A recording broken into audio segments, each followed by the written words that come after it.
ایک کتے کو دیکھو ایک وقت کی روٹی کھا کے زندگی بھر تمہارا گھر کا پہرا دیتا ہے. ہمارے گھر میں ایک چھوٹا سا کتی کا بچہ آ گیا. نہ میں ہوتا ہوں نہ میرا بھائی ہوتا ہے. میں سفر میں، وہ ڈاکٹر ہے لاہور میں، ہماری والدہ زندہ تھیں، وہ اس کو نوکروں کہہ کے روٹی ڈلوا دیتی. وہ وہیں بڑا ہو گیا. میری ماں مر گئی، گھر خالی ہو گیا. وہ اسی گھر میں بھوکا پیاسا مر گیا. اس نے گھر نہیں چھوڑا. اسے تو نہیں پتا کہ گھر کی مالکن مر گئی ہے.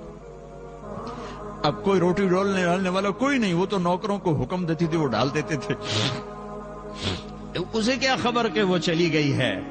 اس نے کہا میں نے اس گھر کی روٹی کھائی، وہیں مری. وہ کتیا تھی سفید رنگ کی. مسلمان احسان کا بدلہ دیتا ہے. احسان